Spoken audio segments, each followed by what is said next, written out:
Estamos aquí reunidos esta noche para una meditación que ojalá les sirva.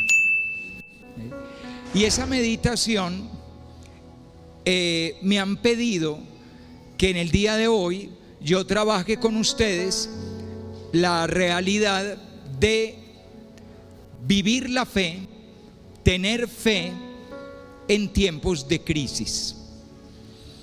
Es decir, vivir la fe cuando la vida no es fácil, cuando la vida se vuelve difícil, cuesta arriba, cuando la vida no necesariamente todo sonríe, sino más bien al contrario, todo muchas veces podría fallar. Y en esos momentos plantearnos cómo tener fe cuando aparentemente todo lo que debería funcionar deja de funcionar.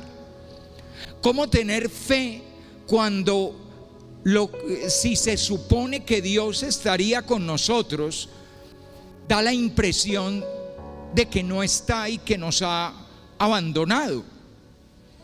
Cómo tener fe cuando la vida duele, cómo tener fe cuando hay enfermedad, cómo tener fe cuando las circunstancias no son agradables, cómo tener fe cuando se desmorona una relación, cuando uno mismo no tiene certezas por dentro y cuando parecería que todo se va derrumbando y va cayendo. Porque de alguna manera uno piensa que es más fácil tener fe cuando las realidades son agradables, halagüeñas, cuando hay bonanza en la vida. Pero ¿cómo hacer para tener fe en los momentos difíciles? Voy a empezar haciendo referencia, muchachos, a un texto que ustedes oyeron hace relativamente poco tiempo en la Eucaristía Dominical. Ustedes saben que este año las lecturas de los domingos están distribuidas en 3 años. Y en esos 3 años la iglesia va poniendo diversos evangelios. Los 3 años se llaman así: el ciclo A, el ciclo B y el ciclo C. El año pasado estuvimos en el ciclo A, y en ese ciclo A nosotros tuvimos como guía a lo largo del año el Evangelio según San Mateo. Este año estamos en el ciclo B y durante el año estamos teniendo como guía el Evangelio según San Marcos. Y el año entrante tendremos el ciclo C y el Evangelio que nos acompañará será el Evangelio según San Lucas. Alguna se preguntará: ¿y qué pasó con el pobre Juan? Juan se lee todos los años. Entre Cuaresma y Pascua, el Evangelio de Juan se lee todos los años. Hay una preeminencia y una predilección del Evangelio de Juan, porque el Evangelio de Juan es el Evangelio del testigo presencial, el que estuvo ahí en todo momento. Entonces, la iglesia siempre se alimenta en gran medida del Evangelio de Juan. Hace unos domingos, si ustedes vinieron a misa el domingo, si no vinieron pues no se enteraron, claro está. Pero hace unos domingos el texto del Evangelio de Marcos fue el siguiente. Aquel día, al caer la tarde, Jesús les dijo: crucemos a la orilla de enfrente. Dejaron a la gente y se lo llevaron ellos tal como estaba en la barca, aunque otras barcas estaban con él acompañándolo. Se produjo entonces un fuerte torbellino de viento. Las olas se abalanzaban dentro de la barca hasta casi llenarla. Él estaba en la popa, dormido sobre un cabezal. Lo despertaron diciéndole: Maestro, ¿no te importa que nos hundamos? Él se despertó, increpó al viento y dijo al mar: silencio, cállate. El viento se calmó y sobrevino una gran bonanza. Él les dijo: ¿por qué son tan cobardes? ¿Es que aún no tienen fe? Les entró un gran temor y se decían unos a otros: ¿quién es este? Hasta el viento y el agua lo obedecen. Comienzo con este texto porque justamente habla de un montón de realidades que tienen que ver con la vida. Piensen ustedes que cada uno de ustedes es una barquita que va por el mar. Y esa barquita que va por el mar va zarandeada por el viento y las olas. Y hay momentos en que el mar y el viento están tranquilos y uno va a lo más de contento por la vida. Todo va como saliendo bien, como funcionando. Estoy como muy tranquila, mi matrimonio va bien, estoy muy tranquilo, tengo un buen trabajo, me está entrando lo suficiente para poder acometer los gastos de la casa, el hijo mayor no me va perdiendo ninguna materia, la del medio va bien en el colegio, todavía gracias a Dios no tiene novio. ¿Ves? La barquita va bien por el mar, va tranquilita por el mar. El hijo mayor estaba apeando, entonces ya la barquita empezó el venteo. El marido llegó como tarde y me sacó la misma disculpa de siempre, de que era que había trabajo, pero yo le encontré un WhatsApp de gordo, ¿cómo estás de lindo? En fin, una platica que nos estaba entrando por un arriendo de una piecita, ya no nos está entrando esa platica y ya hay unos gusticos que no nos podemos dar, y la niña menor se levantó un novio que parece un tinieblo y creo que se acostó con ella. Entonces ven, la barca se está hundiendo y en ese momento a uno le da como una rabiecita con Jesús. ¿Y vos qué haces que estás ahí dormido en la barca? Y Jesús pregunta: ¿por qué eres tan cobarde? ¿Es que aún no tienes fe? Acabo de darles la primera clave, y la primera clave es que no se trata de cómo hacer para tener fe en los momentos de crisis. Es que la fe es para los momentos de crisis.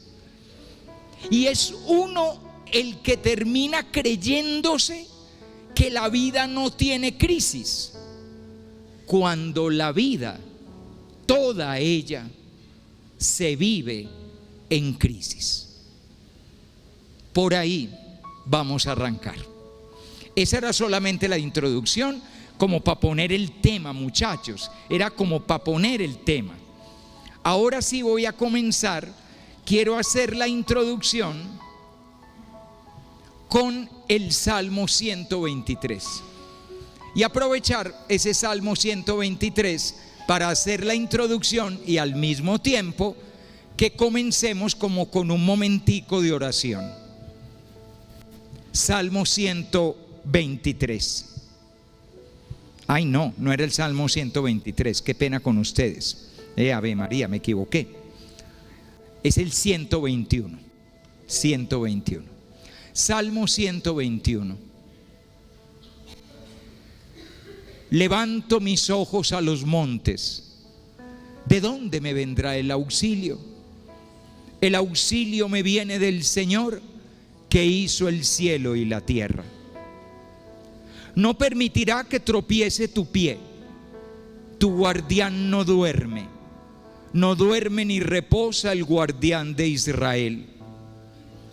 El Señor te guarda a su sombra, está a tu derecha. De día el sol no te hará daño, ni la luna de noche. El Señor te guarda de todo mal, Él guarda tu vida. El Señor guarda tus entradas y salidas, ahora y por siempre. Gloria al Padre y al Hijo y al Espíritu Santo.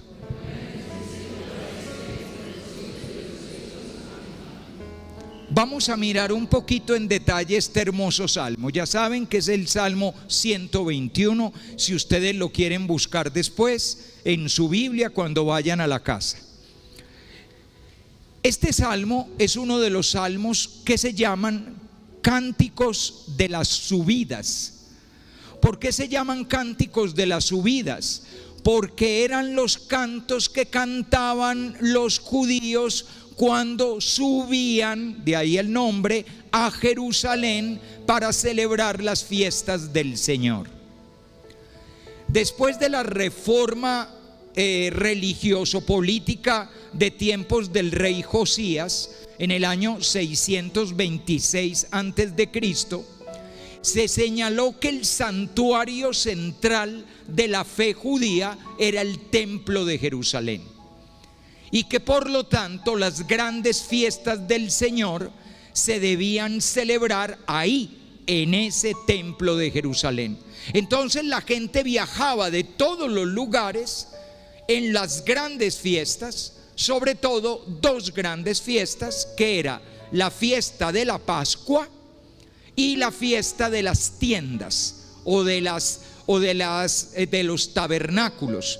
Eran sobre todo las dos más grandes fiestas. También había una fiesta que se llamaba de la cosecha, Pentecostés, que Jerusalén estaba llena de gente cuando vino el Espíritu Santo, porque la gente había subido a Jerusalén para la fiesta de la cosecha, que es la fiesta de Pentecostés, semanas después de la Pascua. Hemos retomado nosotros un poquito esas tradiciones en el mundo cristiano. Si ustedes se fijan bien, van al Evangelio de Lucas, y la familia de Jesús, José y María, también subía a Jerusalén para las fiestas. Cuando nos narran que el niño se pierde en el templo, es porque han subido con el niño de 12 años a Jerusalén para la celebración de la fiesta. Entonces, ¿cómo subía la gente? Subía en grupos, en caravana. ¿Y por qué? Por varias razones. La primera razón, porque subía a Jerusalén mucha gente. Les pongo un parecido. Si ustedes van a México, más o menos hacia a partir del 3 o 4 de diciembre, 5 o 6 de diciembre, si ustedes van a México por esas fechas, en las carreteras que desembocan en Ciudad de México, ustedes verán que va un montón de gente caminando por la carretera. Son los peregrinos que van hacia la villa de Guadalupe para celebrar el 12 de diciembre la fiesta de Nuestra Señora de Guadalupe, patrona de México, patrona de Latinoamérica. Es más o menos lo mismo, pero ustedes imagínenselo 3, 4 siglos antes de Cristo. Los salmos, la mayoría son más o menos alrededor la mayoría de los salmos se escriben aproximadamente entre el 350 y el 150 antes de Cristo. El libro de los salmos es el libro de cantos del pueblo judío antiguo. Era el libro de cantos. Me imagino que aquí en la parroquia hay un libro de cantos, y hoy vamos a empezar con el canto 53. Iglesia peregrina de Dios, somos en la tierra. Muy bien, esto es más o menos lo mismo. E iban subiendo por los caminos cantando. Y ustedes imagínense cuando llegaban a una alturita y veían allá a lo lejos Jerusalén, empezaban a cantar: qué alegría cuando me dijeron vamos a la casa del Señor. No con esta música, que esta es la música de nosotros, pero ese salmo es el Salmo 122. Entonces cantaban la alegría de llegar a la casa del Señor. Ahí tienen el Salmo 121, es uno de los salmos de las subidas. ¿Dónde se canta este salmo? Entonces vamos a hacer una peregrinación con esta gente. Recuerden ustedes, mis muchachos, que la vida es un peregrinaje. La vida es un caminar. y uno va por la vida caminando, peregrinando. Entonces venimos nosotros con una familia que puede ser la familia de Jesús. Han bajado de Galilea, bordeando el río Jordán, por el otro lado para no tener que atravesar por Samaria, porque recuerden ustedes que judíos y samaritanos no se llevan bien. Entonces han venido por el otro lado del río Jordán, y cuando llegan a Jericó, atraviesan el Jordán, pasan Jericó y comienza el camino de subida a Jerusalén. Y ese camino de subida a Jerusalén es por la montaña, subiendo la montaña. Jericó está al nivel del río Jordán.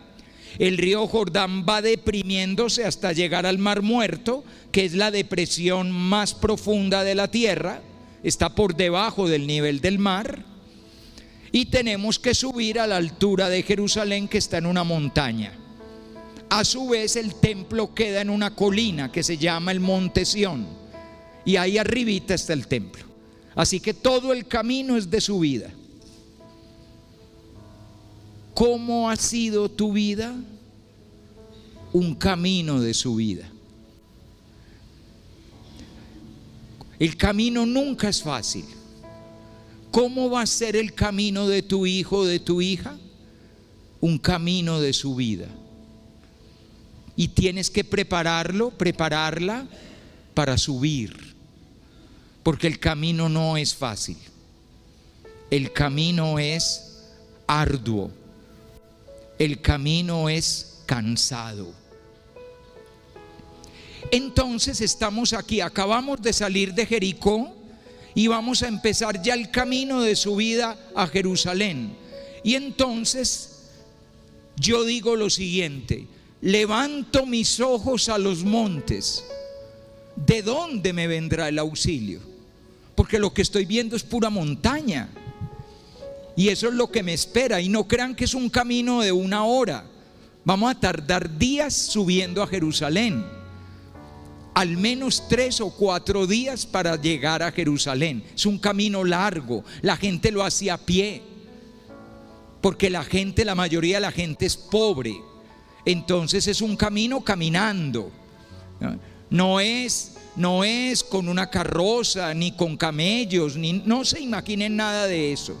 Es un camino de montaña, pedregoso y lleno de peligros.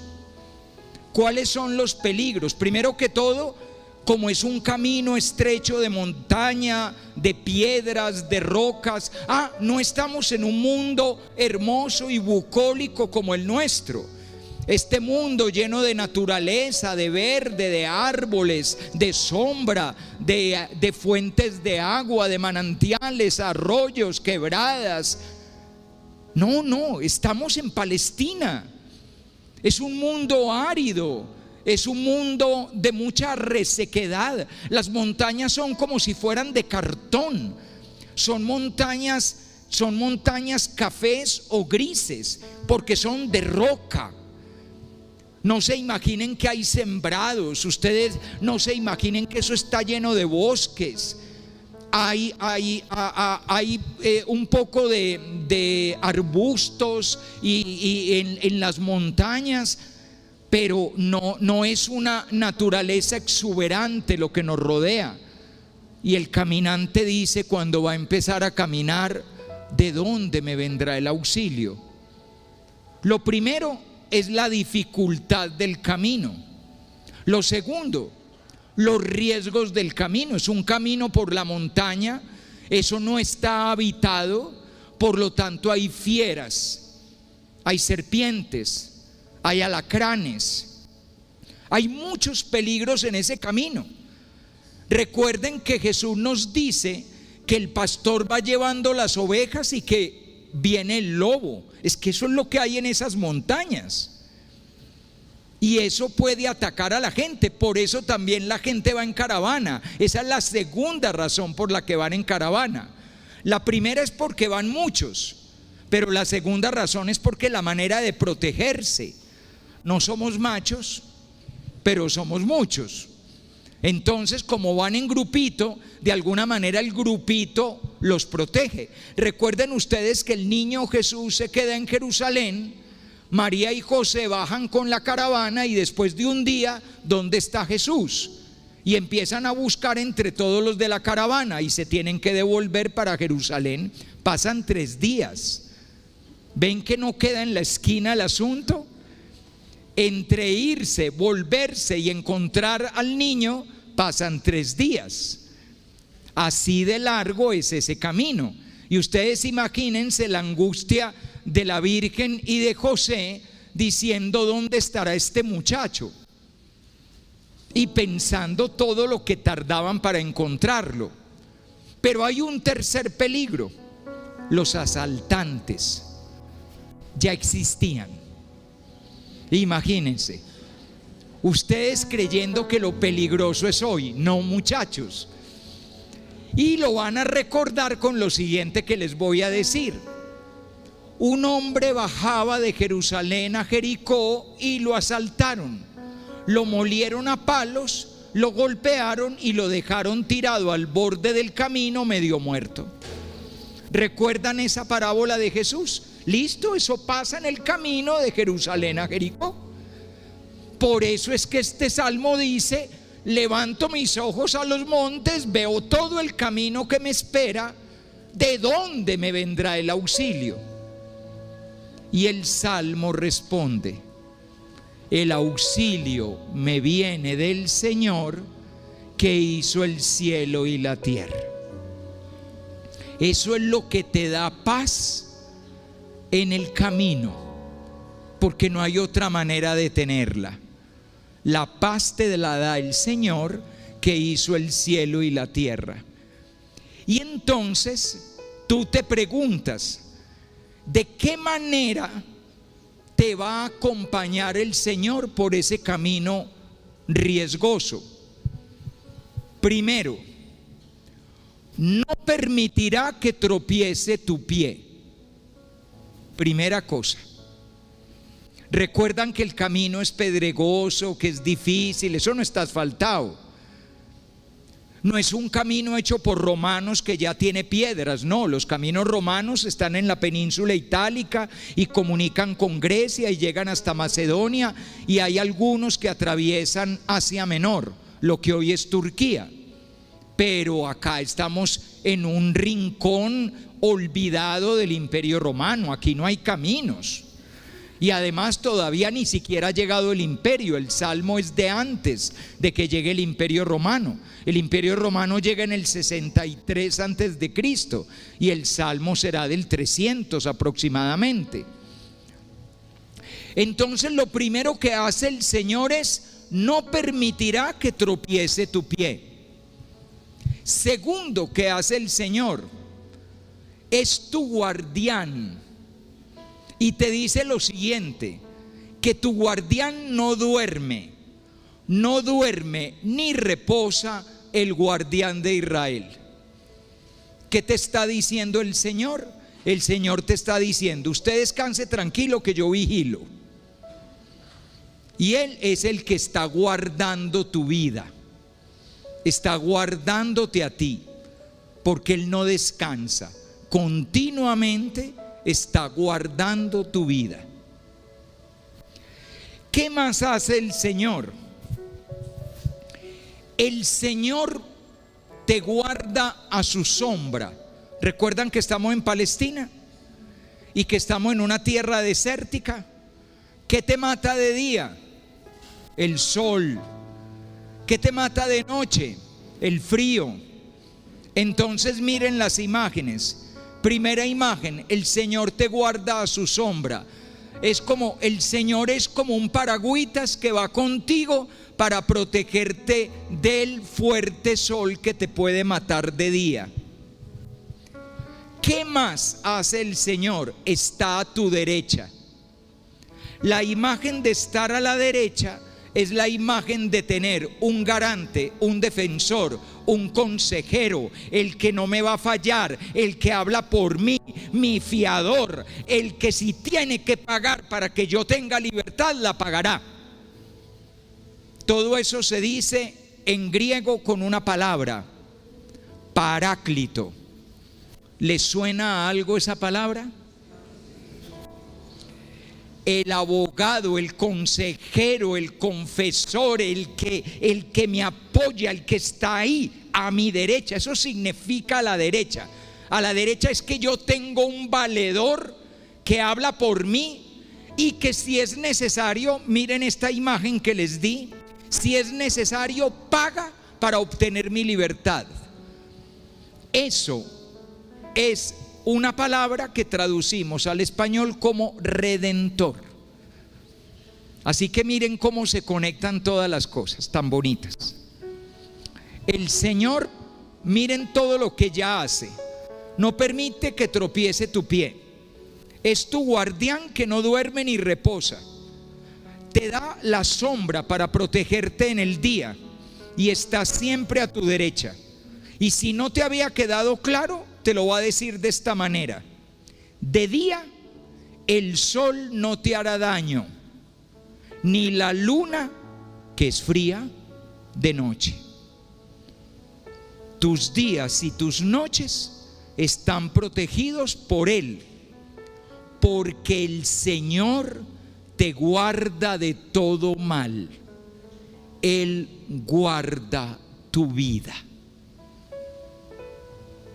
El Señor te guarda cuando entras y cuando sales, ahora y por siempre. Pues muy bien, muchachos, comencemos esta meditación de esta noche haciendo nuestro este salmo. Más tardecito vamos a terminar con otro, cuando al fin termine, ¿no? A ver, entonces más tardecito terminamos con otro, pero por el momento vamos a comenzar con este salmo, sintiendo que tenemos esa vida por delante, que son unos montes que nos estremecen, que nos conmueven, esos montes que nos atemorizan, porque allí está lo desconocido. La vida siempre me enfrenta contra lo desconocido, hacia aquello de lo que no tengo necesariamente control. Ninguno de nosotros sabemos qué nos espera, ni siquiera esta misma noche.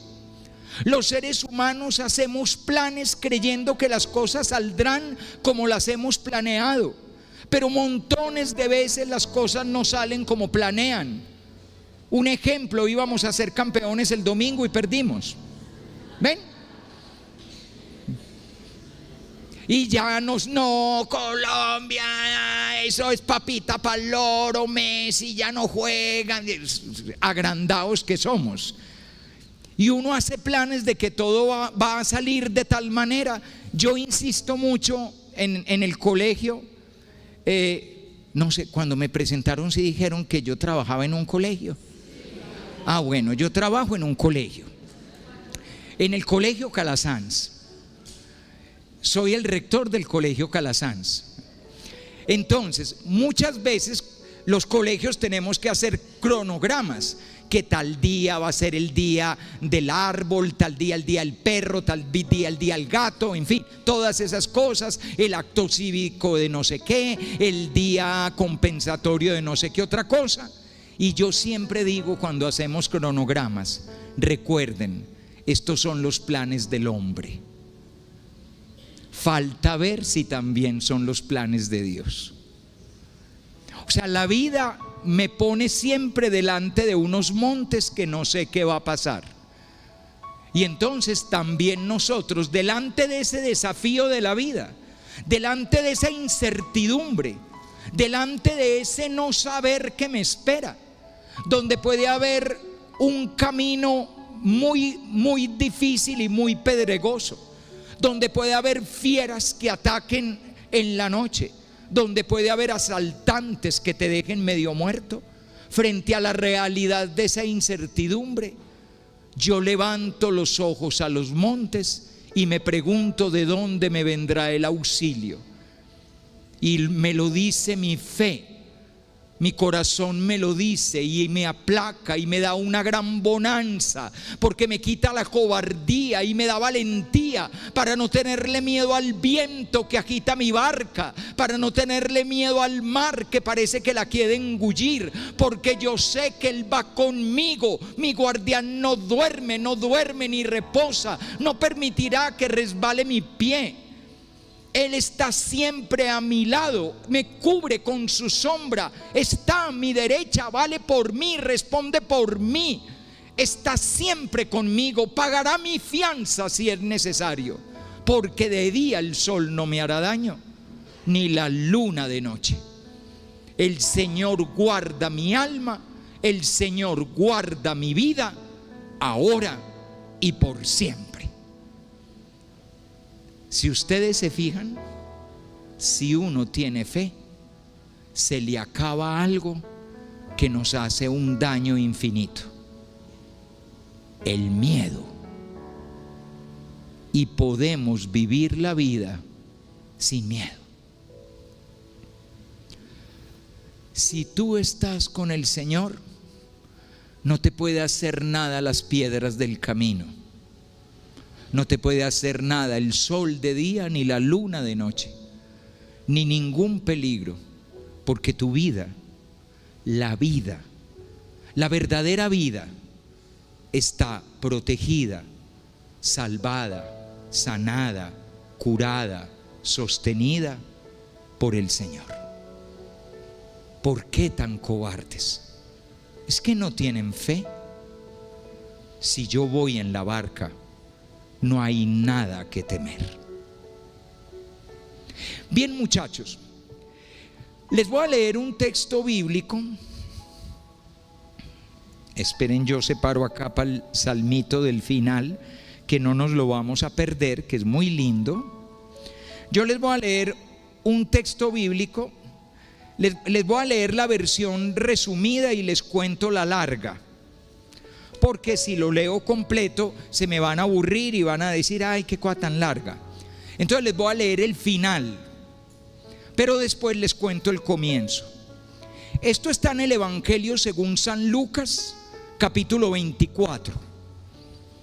Voy a leer a partir del versículo 34, pero habría que leer todo el capítulo 24.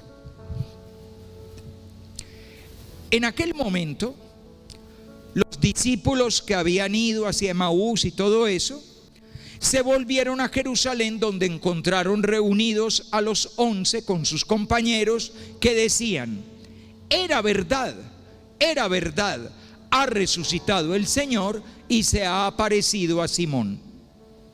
Ellos contaron lo que les había pasado por el camino y cómo lo reconocieron al partir el pan. Mientras hablaban, se presentó Jesús en medio y les dijo: paz a ustedes. Se asustaron y, llenos de miedo, pensaban que veían un fantasma. Él les dijo: ¿por qué están asustados? ¿Por qué les vienen esas dudas? Miren mis manos y mis pies, soy yo en persona.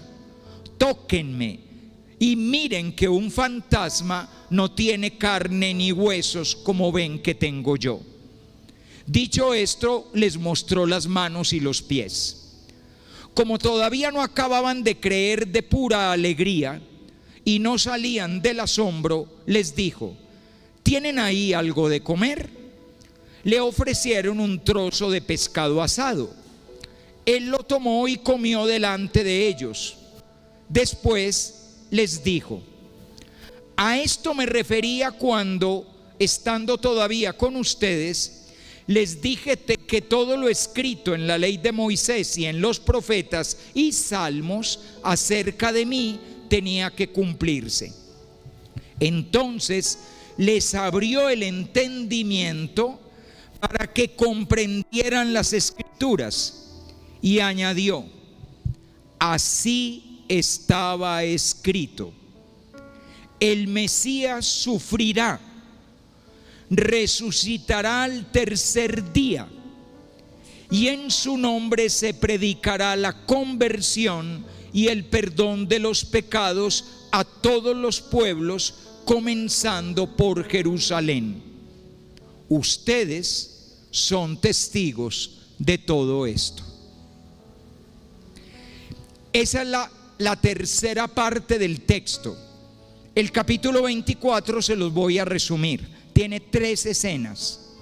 La primera escena del capítulo 24 son las mujeres que van al sepulcro y encuentran el sepulcro vacío. Y el mensajero les dice: no está aquí, ha resucitado. Porque, les voy a decir las palabras exactas: ¿por qué buscan entre los muertos al que está vivo? No está aquí, ha resucitado. Acuérdense de lo que les dijo estando todavía en Galilea: el Hijo del Hombre tiene que ser entregado en manos de los pecadores y ser crucificado, pero al tercer día resucitará. Entonces recordaron sus palabras. La segunda escena son los discípulos de Emaús. Y en esa escena de los discípulos de Emaús, los discípulos van caminando hacia una aldea llamada Emaús, alejándose de Jerusalén, porque todo lo que ha pasado en Jerusalén ha sido muy doloroso, muy triste, y ellos no pueden con eso. Van caminando con una profunda tristeza, hundidos en la desesperanza y en la falta de fe. Han perdido la fe. Y han perdido la fe porque todo lo que creían que iba a funcionar no funcionó. Porque creían que cuando subían a Jerusalén con Jesús era la subida del triunfo, de la victoria, que Jesús iba a vencer sobre lo que ellos creían que iba a vencer, que era a la manera humana.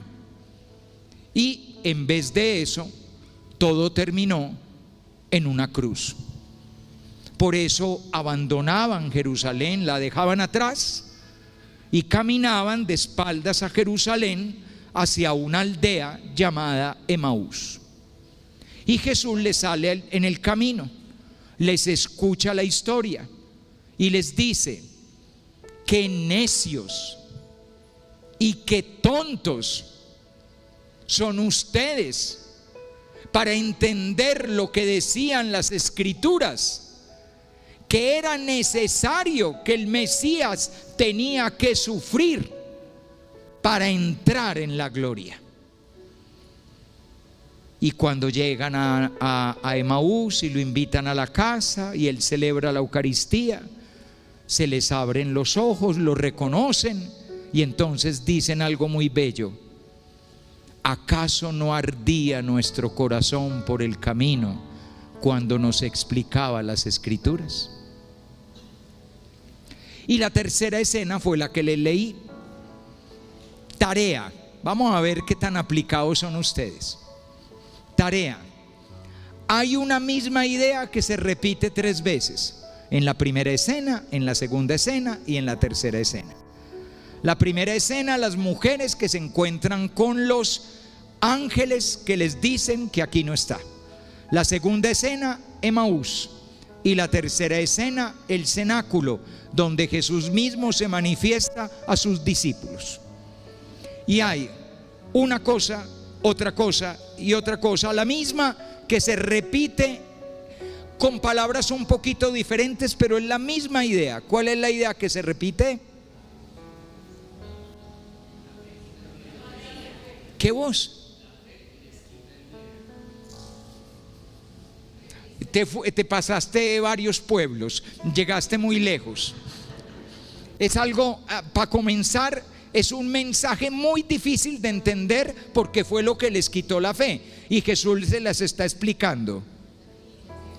Que es que el camino para llegar a la gloria es la cruz, el sufrimiento. Se llega a la gloria a través del sufrimiento. Una vez, 2 veces, 3 veces. Cuando en la Sagrada Escritura algo se dice 3 veces, se ha dicho en plenitud. Es absoluto. Es algo que se remarca. Esto es así, así, así. Santo, santo, santo, 3 veces. Señor, ten piedad. Cristo, ten piedad. Señor, ten piedad. 3 veces. ¿Ven? El número 3 es el número de lo que se afirma, afirmado, afirmado. Y Lucas te va a decir 3 veces que el sufrimiento no es una desgracia, sino el camino que lleva a la gloria. Pero eso solo lo puedes vivir si tienes fe. Sin fe, el sufrimiento es insoportable. Me voy a despedir un momentico del Evangelio y de la Sagrada Escritura y les voy a plantear por qué sufrimos tanto. En este momento paso a ser más filósofo que teólogo un ratico. Muy bien. Mis muchachos, la primera cosa es que el sufrimiento no es un accidente. Es decir, no es algo que por desgracia o por mala suerte a uno le toca, sino que el sufrimiento es parte esencial de la vida. Naciste desnudo, con frío, llorando y cubierto de sangre. Y desde entonces hasta tu muerte, la vida tiene sufrimiento. No la mía y los demás viven bueno, porque es que uno cuando sufre, uno hace como una trampa mental. Y la trampa mental que uno se hace es tan bueno para los demás y tan maluco para mí.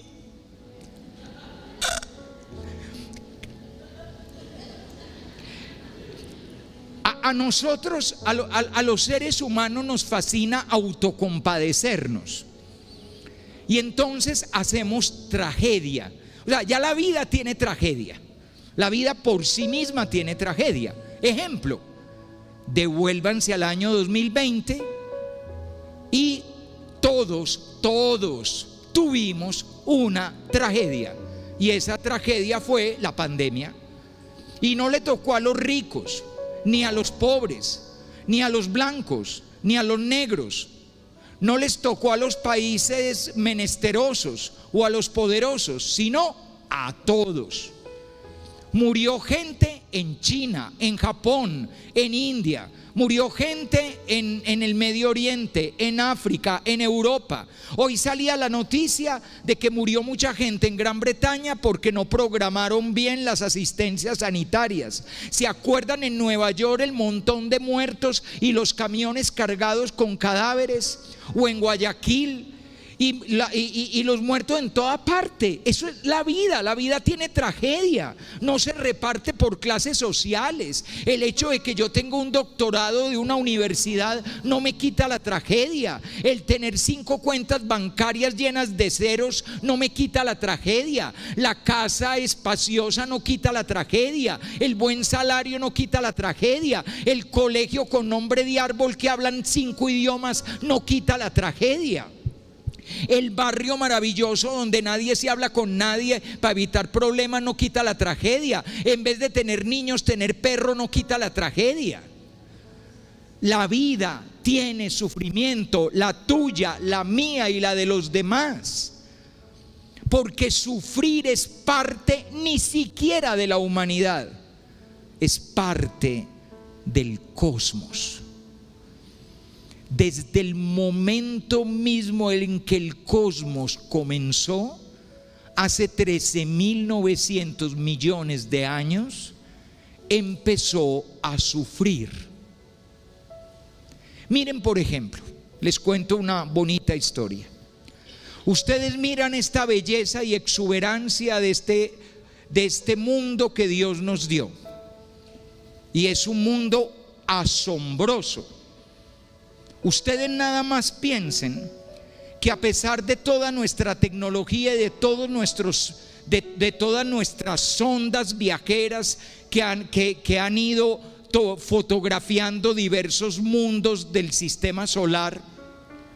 Y a pesar de los telescopios potentes que tenemos en la Tierra, o del Hubble que tenemos en la órbita de la Tierra, o del James Webb que hemos enviado a un espacio un poco más profundo, no hemos podido encontrar ni un solo mundo que se parezca a este.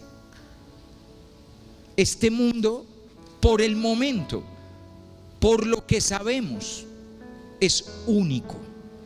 De resto, gigantes gaseosos llenos de químicos y de aire irrespirable, donde quizá, tal vez, a lo mejor alguna vez hubo agua, pero la radiación solar la secó por completo, como Marte.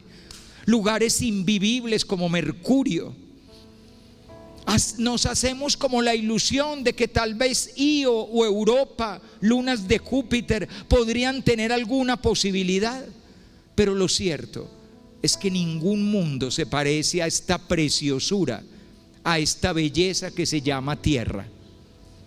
Hace 4.500 millones de años, un planeta naciente que estaba lleno de fuego se estrelló contra un planetoide medio hermano llamado Theia, y de esa explosión se formaron las capas tectónicas. Se activó la transformación de la corteza terrestre y se formó la luna, y gracias a la luna se formó el escudo magnético de la Tierra, y gracias al escudo magnético de la Tierra el sol no secó nuestra agua. Pero todo eso es sufrimiento. El cosmos sufre. Hay moscas que vienen al mundo por un día. Hay flores que florecen solo una noche y ya nunca más florecen. Así es el mundo. Y nosotros pretendemos vivir 80 años y que todo salga bien. Y cuando algo no sale bien, pataleamos, hacemos un berrinche. ¿Pero por qué? ¿Por qué yo me enfermé? Pues porque estabas aliviado. Así de simple. Es que yo me acuerdo de esas bobaditas que decíamos cuando éramos niños, esas medio adivinanzas. ¿Qué se necesita para matar un tigre? Que esté vivo. Claro, porque no se puede matar el tigre. Necesita que esté vivo. Pues lo mismo. ¿Por qué nos enfermamos? Pues porque estamos aliviados. ¿Por qué nos morimos? Porque estábamos vivos. ¿Por qué tenemos pérdidas? Porque teníamos bienes. Si uno no tuviera bienes, pues no perdería nada. Los que duermen en el suelo no se caen de la cama. Ay, ¿por qué perdí el empleo? Porque tenías empleo. Porque si uno no tiene empleo no puede perderlo, ¿no? Entonces, la realidad del sufrimiento es parte de la existencia. Y les cuento una cosa: la humanidad durante milenios lo supo. Y por eso muchísimos de los salmos de la Biblia hablan de la presencia de Dios en momentos de dolor y de sufrimiento, porque el dolor y el sufrimiento son parte esencial de la vida, de tu vida, de mi vida, de la vida de tu hija, de la vida de tu hijo, de la vida de tu padre, de la vida de tu madre, de tu hermano, de tu hermana, de tu amigo, de tu amiga, de tu novio, de tu novia, de tu esposo, de tu esposa, de todos. No hay ni una sola vida que no tenga dolor. Vale la pena en este momento hacer la pregunta, sobre todo a quienes son papás, mamás, abuelos, abuelas. ¿Están preparando al niño para que sepa qué hacer cuando el dolor llegue? Porque si no lo has preparado para el dolor, no lo has preparado para vivir. Y la vida siempre tiene dolor. Hoy se nos ha alborotado como una actitud sobreprotectora. Y esa actitud sobreprotectora que pareciera que queremos alfombrar el planeta Tierra completo. Miren, paro ahí, pongo un momentico de pausa. Cuando yo era niño, yo creo que no había semana que uno no se hiciera una herida en una rodilla.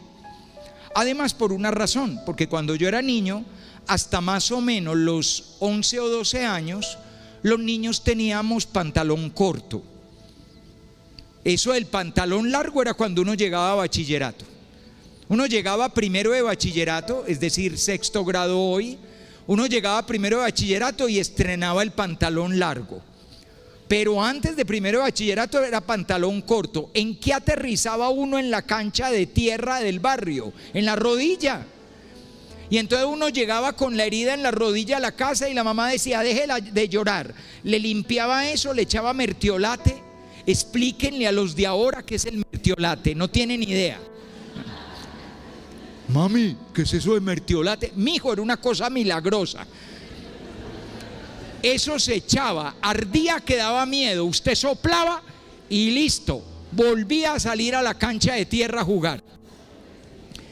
En cambio ahora, ¿y por qué se cayó?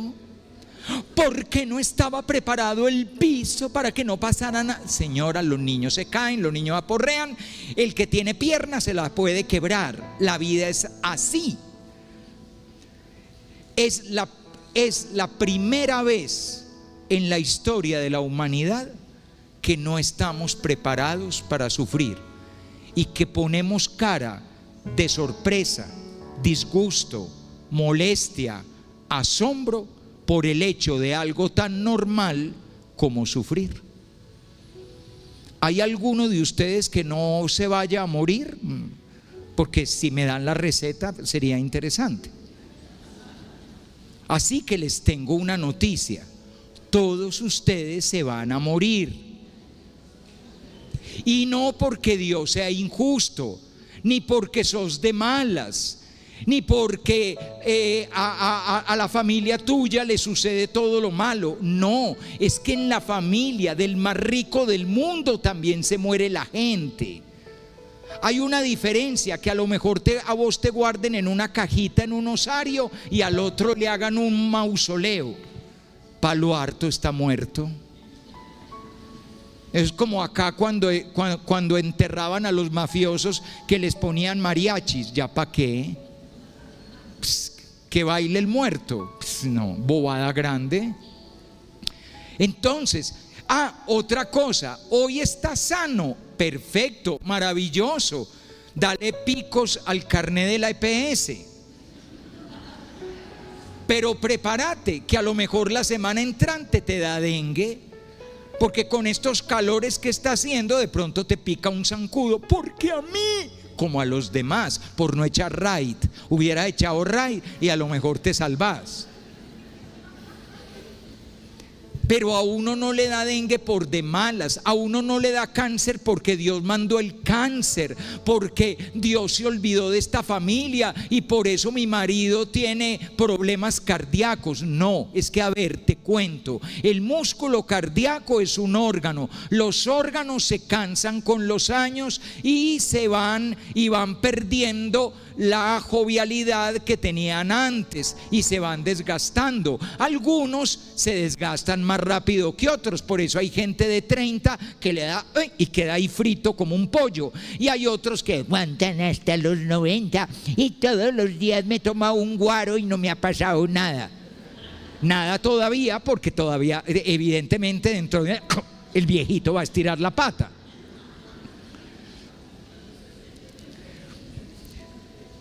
San Francisco de Asís, en el Canto de las Criaturas, donde habla de las hermanas estrellas, el hermano fuego, el hermano lobo.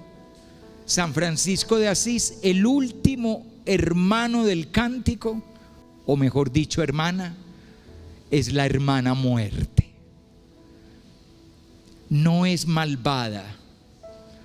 La hermana muerte viene a liberarte y viene a darte las alas que te faltaban para llegar a la eternidad, porque esta no es la casa.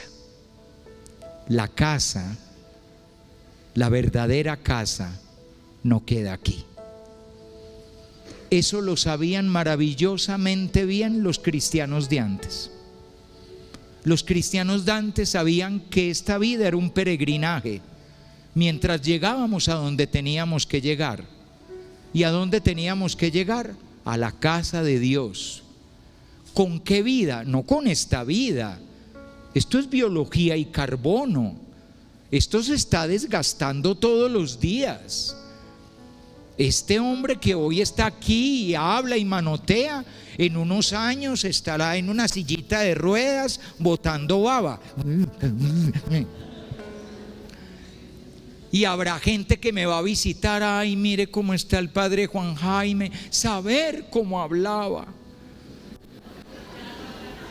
Ya no dice ni mu, ni pío.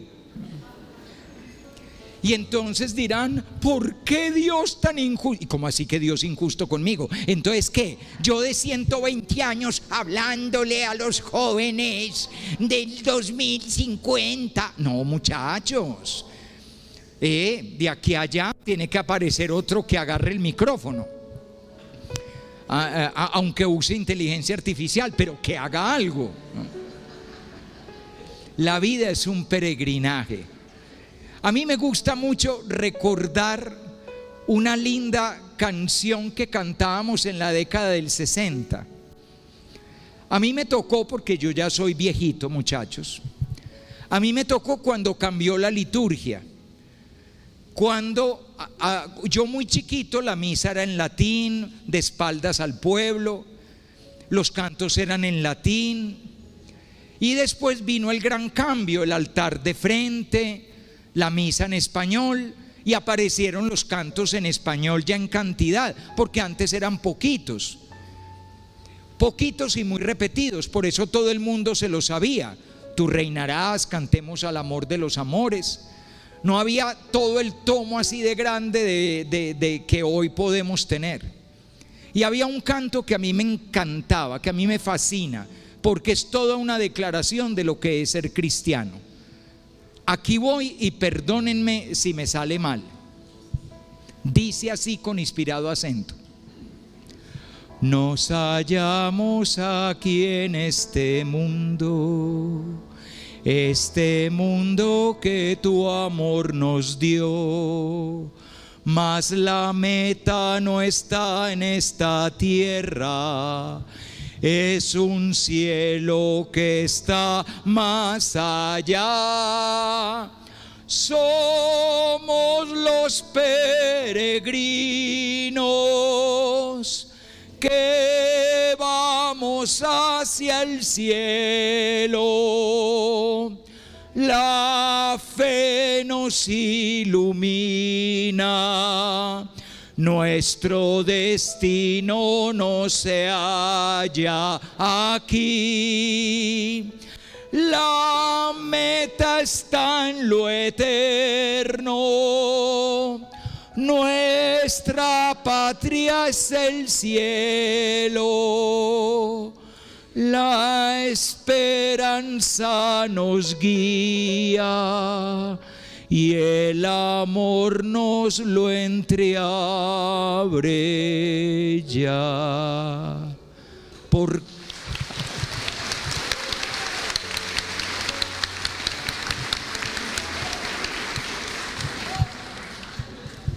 qué son cobardes? Es que no tienen fe. Si esta barca se hunde, la barca verdadera es imposible de hundir, porque no duerme ni reposa el guardián de Israel. No permitirá que tropiece tu pie. Él está dándote sombra. Permanece a tu derecha.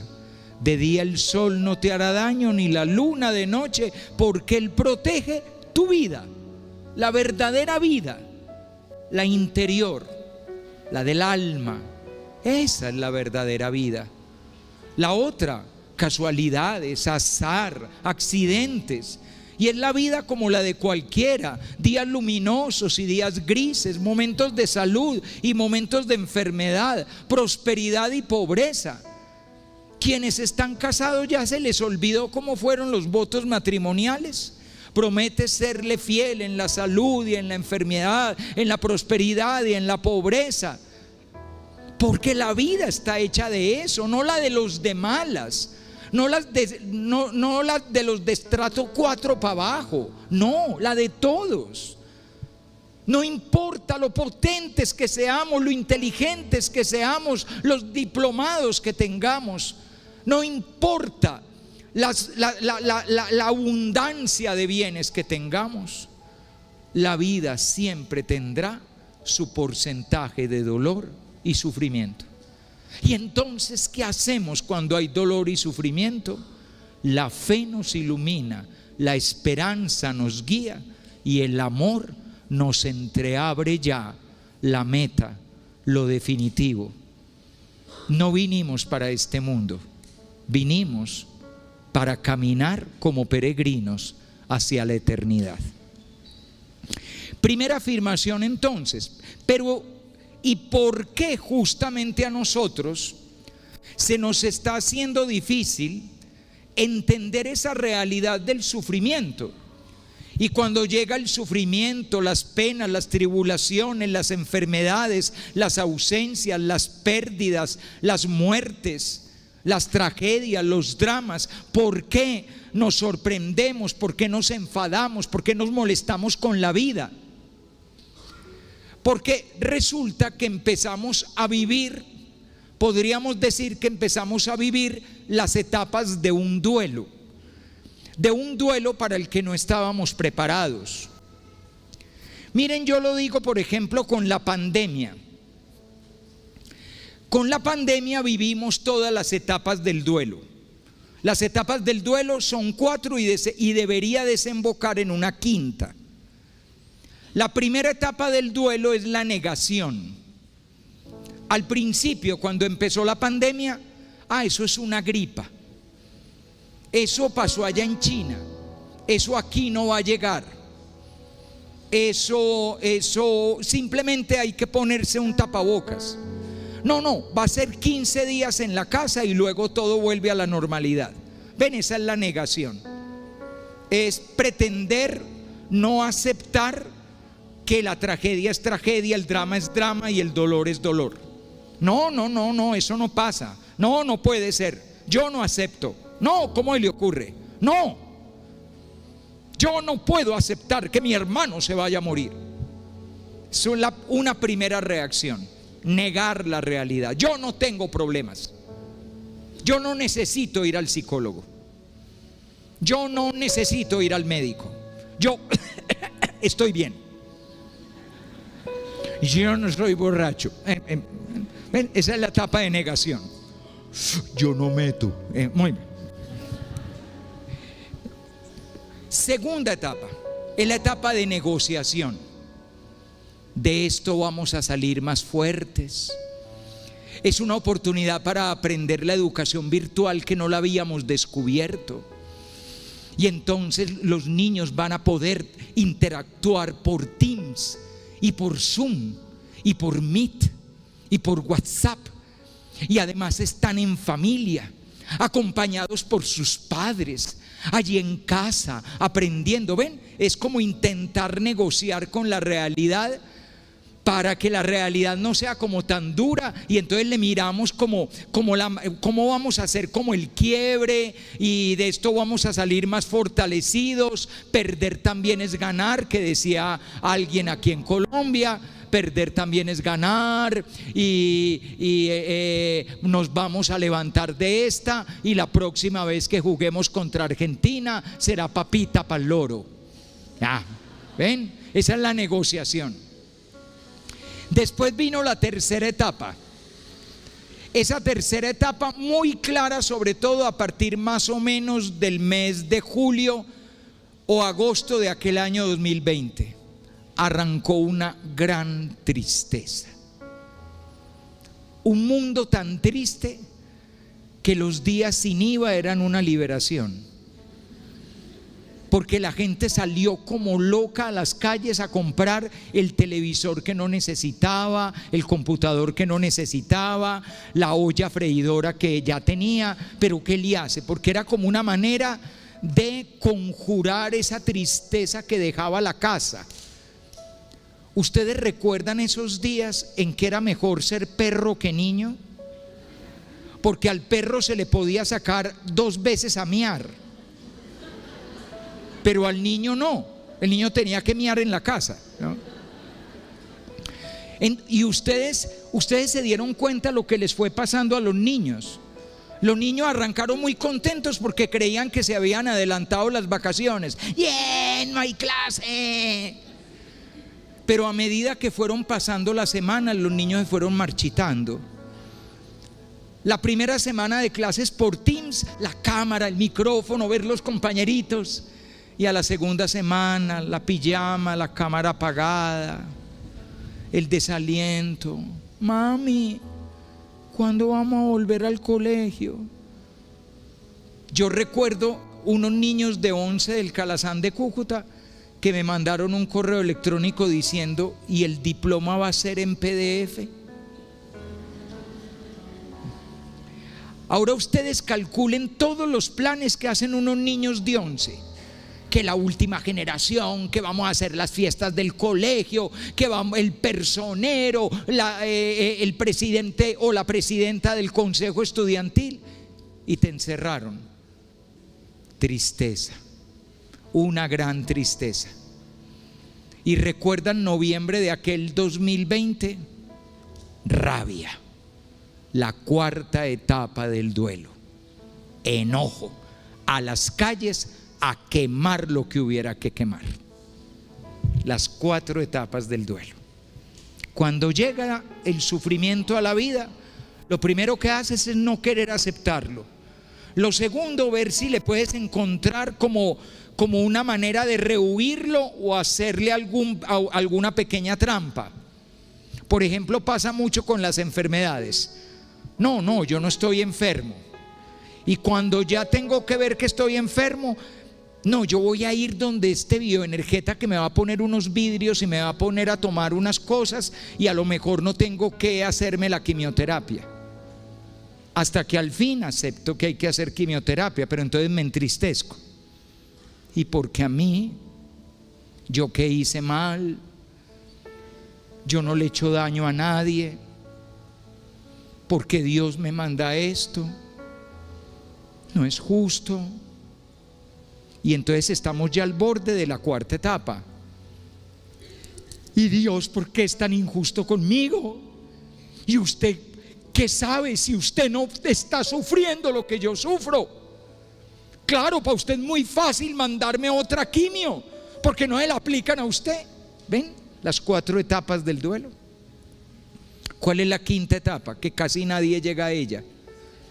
Aceptación. Aceptar que la realidad es la realidad y que tienes que vivir con eso. Pero para aceptar necesitas fuerza interior, y la fuerza interior la da la fe. La fe en ti mismo, la fe en el valor de tu vida, la fe en la belleza de la existencia y en el don de la existencia, la fe en tu familia, la fe en tus hijos, la fe en tu padre, en tu madre, la fe en tus hermanos, la fe en el amor, la fe en la bondad de la humanidad a pesar de todas las cosas tan enrevesadas que hacemos los seres humanos. Pero sobre todo, y eso te hará invencible, la fe en Dios. Porque si tú tienes fe en el Señor, tú puedes afrontar la realidad por dura que sea. Les voy a dar una clave. Dios no te puede quitar el dolor. No se lo pudo quitar a su propio Hijo. Dios te sostiene en el dolor, te fortalece. No sé si recuerdan que hace algunos domingos hubo un texto muy bonito del libro de la sabiduría, Fue el mismo domingo de la hemorroísa y la hija de Jairo. Y ese domingo el texto de la sabiduría decía: Dios no hizo la muerte, todas las criaturas las hizo saludables. Dios hizo al hombre para la eternidad, pero el diablo por envidia metió la muerte. La muerte no es obra de Dios. El dolor no es obra de Dios. La muerte y el dolor son parte de la realidad humana por nuestra humanidad y por nuestra situación del cosmos, por ser cósmicos. Y Dios lo que hace es tomar esto y llevarlo a la plenitud.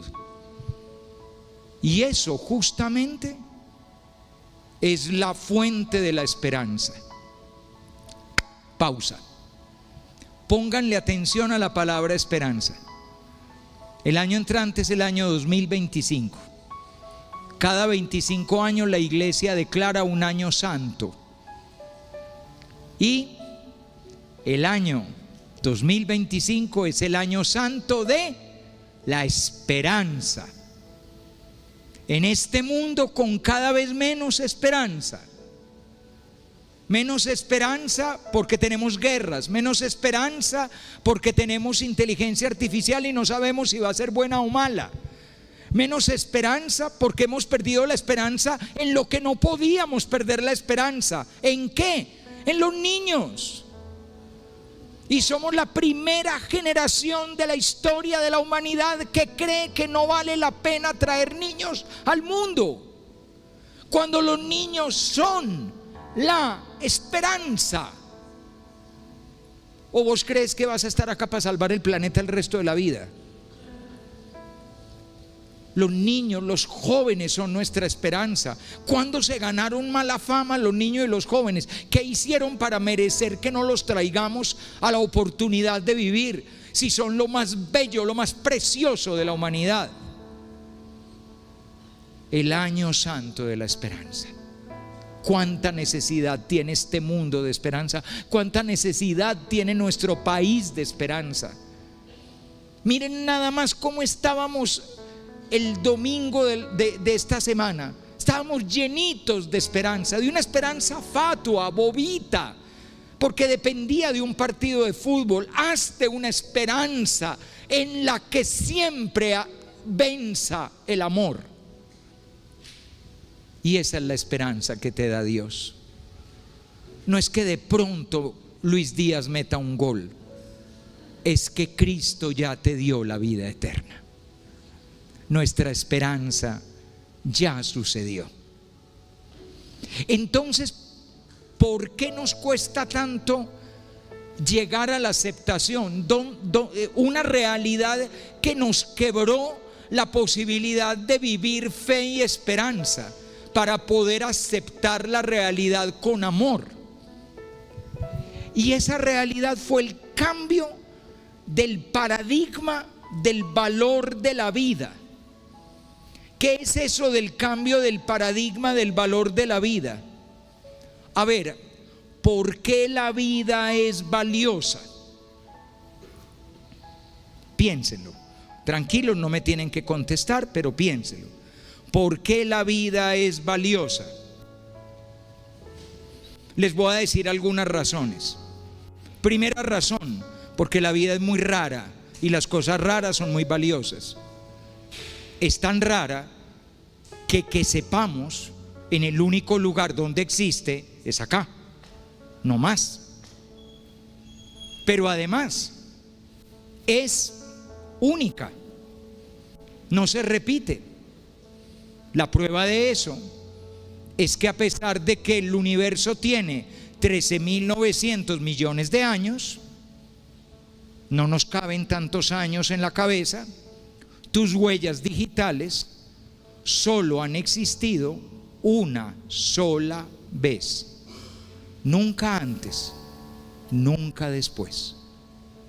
Tú eres único. Los copos de nieve no se repiten, son únicos.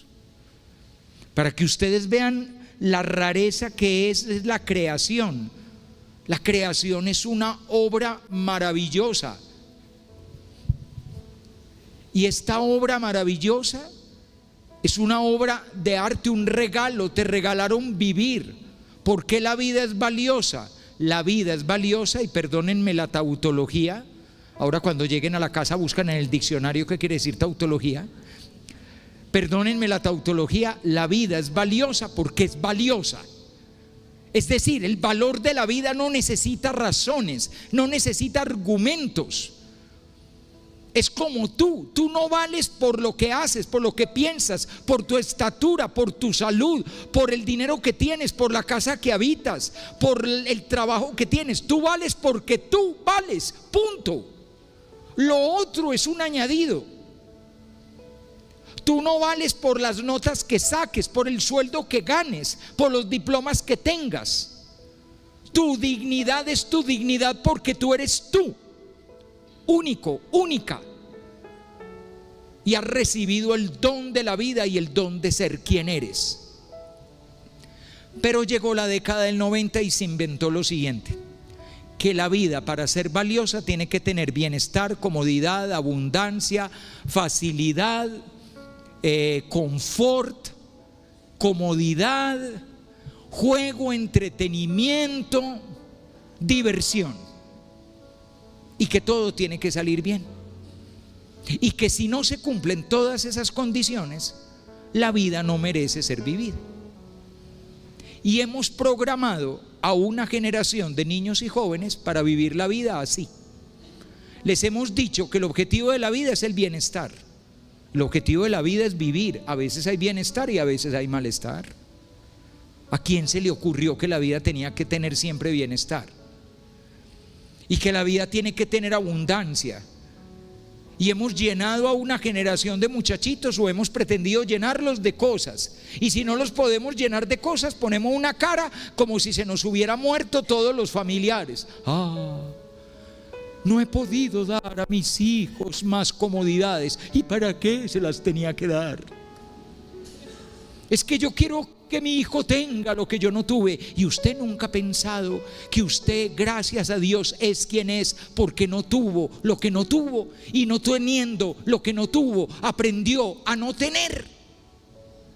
En cambio, a ese pobre langaruto usted lo está maleducando porque le está enseñando a que siempre tiene que tener lo que quiere tener.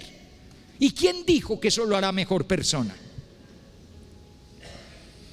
¿Han calculado alguna vez lo que enseña la carencia? Miren, lo que enseña la carencia: cuando uno tiene abundancia, a uno le ponen el plato de vegetales. Ay, no me gusta. Pero cuando uno tiene hambre, se come el plato. Es que es de cartón. Eso, el cartón se puede comer y listo, usted lo come, porque ya no puede haber de plástico. Entonces es de cartón. Muchachos, ese concepto que es propio de esta etapa de la historia que llamamos posmodernidad, ese concepto cambió la manera de comprender la vida. ¿Por qué hay gente que piensa que no vale la pena tener hijos? Porque van a sufrir. Entonces, como los hijos van a sufrir, ni siquiera les doy la oportunidad de vivir. ¿Y a ti no te parece que el sufrimiento más grande de todos es ni siquiera poder vivir?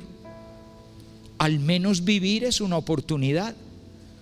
De ahí, de esto ha salido la idea que como tengo muchos problemas, como el novio me dejó, como la novia me cambió por otro, como voy perdiendo 3 materias, mejor me corto las venas, porque es preferible morir que vivir. Y es que si me muero no sufro. Error. No es que si se muere no sufre, es que si se muere, se muere. Un muerto no sabe que no sufre. Para no sufrir y darse uno cuenta, ay, hoy no estoy sufriendo, hay que estar vivo. Si usted no está vivo, no se da cuenta de que no sufre. El muerto no es que no sufra, el muerto está muerto. Esta realidad, muchachos, nos la han repetido por activa, por pasiva, una vez, 2 veces. Llevan 30 años lavándonos el cerebro con el cuento de que la única vida que merece ser vivida es la vida que tiene bienestar, facilidad, comodidad, confort, abundancia, bienes materiales, riqueza, que uno no tenga problemas, que todo sea sencillo. Y por eso apareció una generación de familias que quieren llenar a los niños de bienes y que el muchachito no le falte nada y que la muchachita tiene que tener el cuerpo perfecto y que nadie puede hablar mal de nadie y que yo defiendo a mi hijo y que como así que me le pusieron 3 tareas, pobrecito, tuvo que estrenar el cerebro y le pusieron 5 sumas. Qué profesor tan descarado, cuando el pobrecito ya con una suma se quiere ir a jugar play. Y eso, apareció una generación que no prepara a las personas para la vida real, porque la vida real no es así. La vida real es un camino empinado que sube de Jericó a Jerusalén por unas montañas peligrosas, donde hay fieras, donde el sol de día, la luna de noche, y hay asaltantes. Y el único que te protege es Dios. Y justo a esta generación a la que le dijimos que la vida solo merecía ser vivida si era fácil, cogimos a Dios y le dijimos: no lo necesitas, no te hace falta, yo te daré todo lo que tú necesitas. Y por eso tenemos una generación de niños, niñas, jóvenes, adolescentes y adultos jóvenes que cuando llega la enfermedad, cuando llegan las frustraciones, cuando llegan los fracasos, las derrotas y las crisis, no saben qué hacer con la vida. Se quieren morir porque no saben vivir. Ahora comprenden, y me devuelvo ya a la Sagrada Escritura, ahora comprenden lo importante del mensaje de Jesús. El sufrimiento es el camino para entrar en la gloria. Saber sufrir es saber vivir. Esto que les voy a leer, ustedes lo escucharon en la misa dominical. Miren que es lo bueno que es ir a misa el domingo, ¿ven? ¿Se dieron cuenta? Uno aprende mucho si pone atención y no está mirando el celular o en la puerta vigilando el carro. Sí, porque ustedes se han dado, aquí las señoras, vamos a hablar las señoras, ¿no? Ustedes se han dado cuenta que a los hombres les fascina quedarse en la puerta y se quedan allá, así. Y les pagan por vigilar la calle, ¿no? Mientras más lejos queden del altar, no sea que Dios los alcance. Bueno, pero esos son unos señores de otra parroquia, no ustedes. Oh, es una parroquia que queda lejísimos, llegando a la Pintada, creo yo. De la segunda carta a los Corintios, capítulo 12, del versículo 7 en adelante. Lo voy a leer en cámara lenta porque esto no tiene pierde. Para que no tenga soberbia, me han metido una espina en la carne, un mensajero de Satanás que me abofetea día y noche. 3 veces le he pedido al Señor verme libre de él, y 3 veces me ha contestado: te basta con mi gracia, la fuerza se realiza en la debilidad. Por tanto, con muchísimo gusto presumiré, si acaso, de mis debilidades, porque así residirá en mí la fuerza de Cristo. Por eso estoy alegre en las debilidades, ofensas, desventuras, persecuciones y angustias por Cristo, porque cuando soy débil, entonces soy fuerte. ¿Cómo les quedó el ojo? ¿Sabían que eso tan hermoso estaba en la Sagrada Escritura? 2 Corintios 12, versículo 7 en adelante. Está hablando el apóstol San Pablo, y el apóstol San Pablo está diciendo que tiene una espina en la carne. ¿Cuál es la espina en la carne del apóstol San Pablo? No sabemos, porque él no lo dijo. Los expertos en San Pablo tienen 2 teorías, y las 2 son posibles. La primera, que tenía una enfermedad muy grave. Al comienzo de la carta a los Filipenses, él narra que ha estado varias veces a punto de morir, y que incluso en uno de esos momentos se planteó si mejor morir que vivir, porque quería morir para estar con Cristo. Pero después pensó que era mejor vivir para poder acompañar la comunidad. Entonces parece ser que San Pablo podía tener una enfermedad muy grave, una enfermedad que no sabemos cuál sería, pero que lo dejaba muy vencido. Piensen, por ejemplo, si tenía convulsiones, pero no es que lo sepamos, simplemente como para poner un ejemplo de una enfermedad que postra, que deja a la persona muy vencida, que es lo que él narra al comienzo de la carta a los Filipenses. La segunda posibilidad, que también es muy posible, que la espina en la carne es todo lo que lo hacían sufrir las comunidades. Porque si uno se lee las cartas de Pablo, Pablo ama mucho las comunidades, pero las comunidades lo hacen sufrir mucho, porque las comunidades se dividen, se desunen, se apartan de la fe, dan la espalda, hablan mal de él. Él da la vida por ellos y ellos después lo traicionan. También puede ser. En todo caso, tiene una espina en la carne, es la manera como él lo dice. Un mensajero de Satanás. Dios no hizo la muerte. Dios no envía eso. Dios no envía dolores. Dios no envía sufrimientos. Dios lo que da es su gracia. Un mensajero de Satanás que me abofetea día y noche.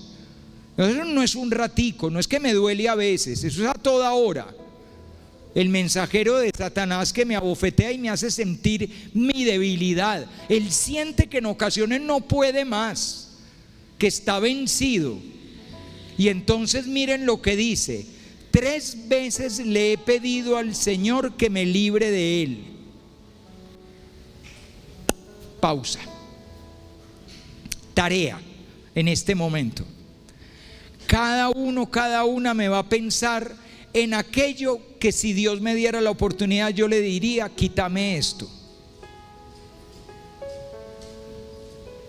Piénsenlo bien, quítame esto. Por ejemplo, quítame este genio que yo tengo. Quítame la murmuradera. Quítame al marido. Quítame la suegra. Quítame la droga de mi hijo mayor. Quítame lo perdidita que está la hija grande. Quítame ese novio que se consiguió la muchacha. Quítame el cáncer. Quítame el problema del corazón, el problema cardíaco. Quítame las tentaciones impuras, los malos pensamientos. Quítame las ganas de plata. Quítame la envidia. Quítame la rabia. Quítame el rencor.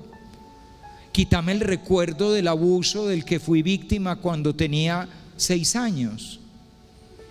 Quítame el trauma del abandono de mi papá.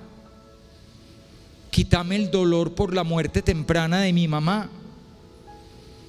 Quítame la amargura que tengo a toda hora.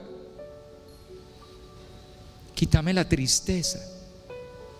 Y el Señor le respondió: te basta con mi gracia. Te basta con mi amor. La fuerza se manifiesta en la debilidad.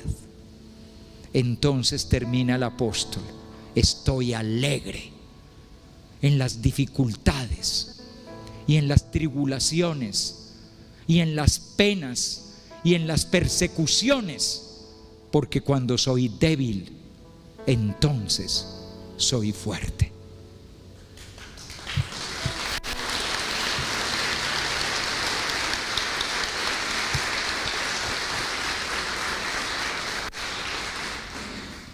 Pegadito a eso que les acabo de decir, ya van a ver que es la misma ideita. Pegadito a eso que les voy a decir, piensen ustedes en algún gran sufrimiento de la vida. Esto nos queda más fácil a los que hemos vivido más años. Quien ha vivido menos años a lo mejor todavía no ha tenido un momento de gran sufrimiento. Pero piensen ustedes, un gran sufrimiento en algún momento de su vida. Tú tienes 20 años, en esos 20 años, ¿cuál fue un momento que tú creías que de esta no salgo? Es una pena tan grande, un dolor tan grande, una tristeza tan grande. Tienes 30 años, en esos 30 años, en esos 40 años, en esos 50, 60, 70 años. Piensa en ese momento. Un momento en que tú creíste, esto me ganó. ¿Ya lo pensaron? Muy bien. ¿Y ganó? Exacto, ¿por qué no ganó? Exacto, porque Dios estaba contigo. Y tú creíste que venciste tú. ¿Tú no te has dado cuenta que Él guerrea tus guerras? Él lucha tus batallas. Él vence tus victorias. ¿Cuántas cosas a lo largo de la vida? Yo tengo 63 años, muchachos. Y en mis 63 años, ¿cuántos momentos en los que uno siente que humanamente tal vez yo no hubiera podido más? Pero una fuerza que viene de dentro, eso no viene de fuera. No es que algo raro pasó, mi casa se llenó de luces, entraron 5 ángeles y me hicieron la comida. No. Dios no funciona así. Es eso de donde salió una lucecita interior. Y esa lucecita interior dijo: te basta con mi gracia. El sufrimiento es el camino a la gloria. ¿Por qué tan cobarde? Es que no tienes fe. Y Él calmó el viento y apaciguó el mar. Y aquí estás. Cada uno de los grandes momentos de sufrimiento de la vida de ustedes son victorias de Dios. Momentos en que has llegado por detrás y has tocado el manto del amor. Y ha habido luz donde había oscuridad. Y ha vuelto la alegría donde estaba ubicada la tristeza. Y se restauró tu salud, tal vez no igual que antes, pero pudiste volver. Y de lo que creías que no te podrías levantar, te levantaste. Y así será al final, cuando llegue la hermana muerte. Creerás que todo está perdido y en verdad estarás en la paz. ¿Ven cómo funciona la fe? Cuando uno tiene fe no hay nada que temer, porque uno sabe que nos basta con su gracia y que la fuerza se realiza en la debilidad. Les voy a leer el penúltimo texto para que se puedan ir a ver el desafío.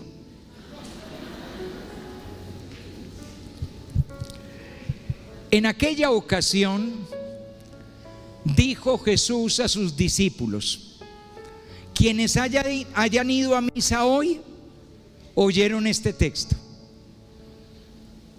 acérquense a mí todos los que están cansados y agobiados, que yo les daré descanso. Carguen con mi yugo y aprendan de mí, que soy manso y humilde de corazón, y encontrarán su descanso, porque mi yugo es llevadero y mi carga ligera. Les voy a contar el contexto de ese texto, que normalmente no se cae en la cuenta de eso. Es un texto tan bello que normalmente lo leemos aparte, aquí solito, que es esa invitación tan bella de Jesús: ven a mí, tú que estás cansada y agobiada, que yo te daré descanso. Pero resulta que ese texto tiene un contexto. El contexto es que Jesús ha enviado a los discípulos a anunciar el reino de los cielos. Y ha venido un largo discurso, que es el capítulo 10, el sermón apostólico del Evangelio según San Mateo. Es muy parecido en Marcos, solo que Marcos no tiene un gran discurso, sino un parrafito de envío. Y después van a llegar los discípulos. Eso pasa este domingo. Este domingo, esta semana, vamos a tener el regreso de los discípulos. Y van a volver. No les voy a adelantar el domingo, eso con Marcos, ¿ok? Aquí hablan con el Padre les explica el domingo el Evangelio de Marcos. Yo fui con Mateo. Y contrario a lo que ustedes se podrían imaginar, no les fue bien. Es más, en el intermedio, entre la escena del envío, después de terminar el discurso apostólico, y esta escena, en el intermedio hay dos realidades que llaman la atención. La primera es que Jesús dice: a esta gente no hay quien la entienda. Se parecen a unos niños que están jugando en la plaza y que les dicen los unos a los otros: cantamos elegías y ustedes no lloran, tocamos la flauta y ustedes no cantan. Porque vino Juan el Bautista, que ni comía ni bebía, y dijeron: tiene un demonio adentro. Y viene el Hijo del Hombre, que come y bebe, es un comilón y un borracho, amigo de pecadores y prostitutas. ¿Qué tiene ese texto de fondo? El rechazo. Ni aceptaron a Juan Bautista ni aceptaron a Jesús. El rechazo. Y a continuación, lo leímos esta semana en misa: ay de ti, Corosaín, ay de ti, Betsaida, ay de ti, Cafarnaún, si se hubieran hecho en Sodoma los milagros que se han hecho en ti, se habrían convertido, pero ustedes no se convirtieron. Entonces les pregunto: ¿cómo volvieron los discípulos de la misión? Cansados y agobiados. En el Evangelio de Marcos, no le digan al Padre que yo se los adelanté. En el Evangelio de Marcos llegan igualito, y entonces Jesús le da pesar, los monta en la barca y se los lleva a descansar. Ahí lo van a ver este domingo. Y la iglesia va a hacer algo muy lindo. Como Marcos es un evangelio más corto y no alcanza para los 34 domingos del año, le vamos a pedir ayuda a Juan. Juan, ayúdame. Y Juan nos va a acompañar varios domingos con el capítulo 6 del Evangelio. Entonces miren lo lindo que va a pasar. Y es que se van a ir en esa barca, y en esa barca donde se van, Él los va a llevar a conocer, eso lo va a hacer Juan, la Eucaristía, para descansar. Ya les di una clave de este domingo, no digan que no. Ahí tienen una clave. Los monta en la barquita, los lleva al otro lado y les enseña a comer el pan de vida y a beber la bebida de salvación. Pero en Mateo no es así. En Mateo no hay barquita. En Mateo lo que hay es que les dice: vengan a mí, ustedes que están cansados y agobiados, que yo les daré descanso. Y entonces en este texto hay dos corazones. Hay un corazón que es el corazón humano, tu corazón, mi corazón. ¿Y cómo es ese corazón humano? Cansado y agobiado. Tú piensas en todo lo que te cansa y te agobia. Tus preocupaciones, tus angustias, tus rencores, tus resentimientos, tus tristezas, tus recuerdos, tus memorias que no te puedes borrar, tus tentaciones, tus pecados, tus fracasos, tus derrotas, todas las realidades que pueblan tu pobre corazón y que lo confunden y que se van convirtiendo en una carga, y esa carga como que no deja vivir con tranquilidad. Uno ve los niños pequeñitos y los niños pequeñitos corren como si no existiera la ley de la gravedad. Pero a medida que vamos creciendo, como que nos vamos encorvando bajo el peso de nuestras culpas, de nuestros desazones, de nuestras desazones, de nuestras derrotas, de nuestras frustraciones. Yo suelo recibir a los niños todos los días en la puerta del colegio, y Dios me ha dado una cualidad, que es que yo leo muy bien los rostros de los niños. Y es muy normal que a veces me llega: ¿qué te pasó? No, padre, es que... Y entonces me cuentan ahí en un momentico. Algunos incluso me dicen: ¿podemos hablar? Y entonces yo: listo, vamos a hablar. Pero es que se les nota. ¿Cómo se les nota? Porque se nota que ese corazoncito viene cansado y agobiado, con una carga. Y entonces Jesús dice: vengan a mí. Vengan a mí los cansados y agobiados, que yo les daré descanso. Y ahí aparece el otro corazón. El corazón humano es cansado y agobiado. ¿Y cómo es el corazón de Jesús?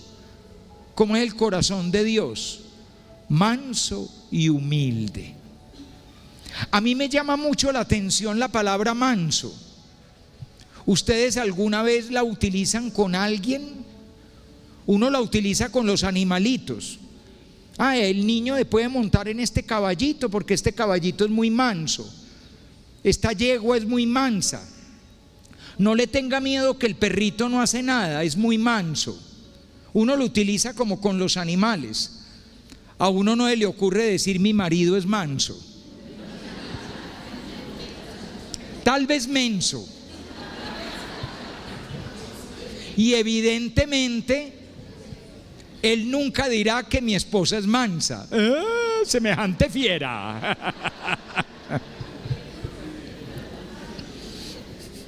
Miren que es una palabra que no usamos, y sin embargo Jesús la usa con él. Y no solo la usa con él, la usa en las bienaventuranzas.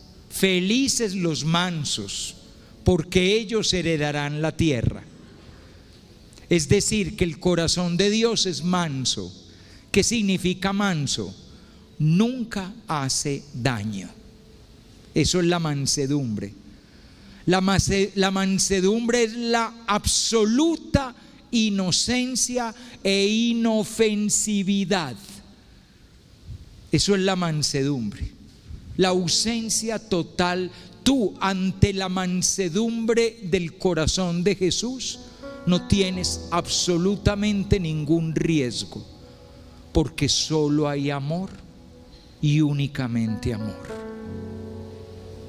No hay nada que temer. Y fuera de eso es humilde. ¿Qué significa que es humilde? Que se agacha para estar contigo y te quita la carga y la carga Él, para que tú no tengas carga. Por eso tu carga es llevadera, porque Él la carga por ti.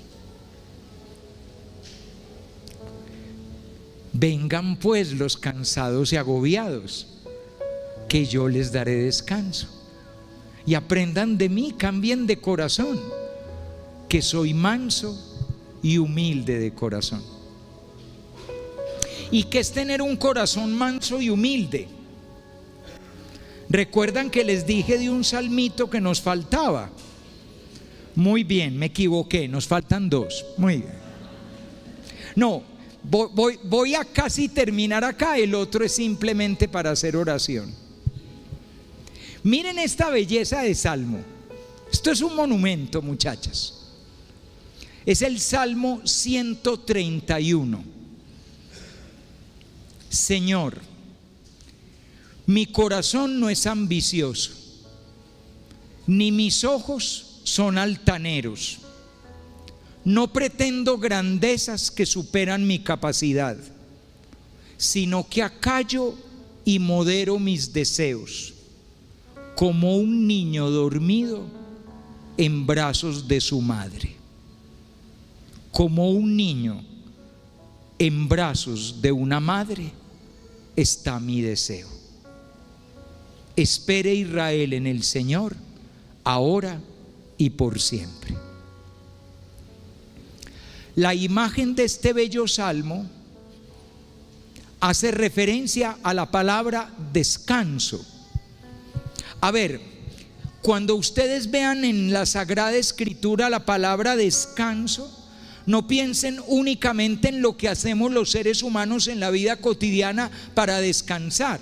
Para descansar vemos televisión, para descansar oímos música, leemos un libro, caminamos por un parque, jugamos, dormimos, comemos. Ese es el descanso humano. Pero cuando en la Sagrada Escritura se habla de descanso, se está hablando del descanso de una manera que podríamos llamar técnica, o mejor dicho, simbólica. Es una palabra que tiene mucho sentido profundo. Cuando yo les digo el descanso de Dios, ¿les trae eso algún recuerdo? ¿Qué es el descanso de Dios? Y Dios creó en 6 días y al séptimo día descansó. En hebreo, Sabbath. Y de ahí viene nuestra palabra sábado, descanso. Al séptimo día Dios descansó. Y uno se imagina que el séptimo día es el día en que Dios no trabaja. No, es el día en que Dios cuida la creación. Ese es el descanso de Dios. Dios crea y te basta con mi gracia. Es decir, es la comunicación de la gracia de Dios. El descanso es la intimidad con Dios, es sentir a Dios, es entrar en Dios, es unirse a Dios. Vengan a mí los cansados y agobiados, que yo soy el lugar donde ustedes se unen a Dios en mi corazón manso y humilde, y ya no tienes carga. Volvamos al salmo. El bebé, el niño. Todos nosotros fuimos así alguna vez. Tú hace poquito. Todos nosotros fuimos así hace un rato. La mamá nos acaba de alimentar. Estamos ya, hemos recibido la lechita y estamos satisfechos. Y entonces nos dormimos y la mamá nos aprieta contra el pecho y el niño se queda dormido. ¿Escuchando qué? El corazón de la mamá. Pum, pum, pum, pum, pum, pum, pum, pum. ¿Tiene algún deseo ese niño? Nada. No desea nada. No tiene que ganar un partido de fútbol. No tiene que sacar notas. No tiene que conseguir plata. No tiene que tener comodidades. No le falta nada. Está llenito de comida, pan vivo bajado del cielo, bebida de salvación. Y el corazón está latiendo. Solo que no es el corazón de mi mamá, es el corazón de Dios. Y palpita amo, te amo, te amo, te amo. Y el niño se queda dormido. Para eso sirve la fe. ¿Por qué nos cuesta dormir? ¿Por qué la angustia? ¿Por qué la amargura? ¿Por qué los enojos y por qué la rabia? Porque ya no descansamos en el pecho del corazón de Dios, escuchándolo amarnos. Vengan a mí, tengo el corazón preparado para ustedes. ¿Por qué escuchas tantas voces que te hacen sufrir cuando podrías escuchar mi corazón? Y entonces, como un niño, simplemente dormir, y encontrarás tu descanso. Dicho eso, terminemos con oración, con el Salmo 130. Desde lo hondo a ti grito, Señor. Señor, escucha mi voz. Estén tus oídos atentos al clamor de mi súplica. Si llevas cuenta de los delitos, Señor, ¿quién podrá resistir? Pero de ti procede el perdón, y así infunde respeto. Yo espero al Señor, lo estoy esperando, espero su palabra, espero al Señor más que el centinela la aurora. Espera Israel en el Señor como el centinela aguarda la aurora, porque la misericordia viene del Señor, de Él viene la redención abundante, y Él perdonará todos los delitos. Desde lo hondo a ti grito, Señor. Ten tranquilidad. Nunca ha dejado de oír tus gritos. No hay una sola lágrima tuya que Él no haya visto. El que hizo el ojo no va a ver. El que hizo el oído no va a oír. ¿Por qué anda mi pueblo diciendo que yo lo he olvidado? ¿Puede una madre olvidarse del hijo de sus entrañas?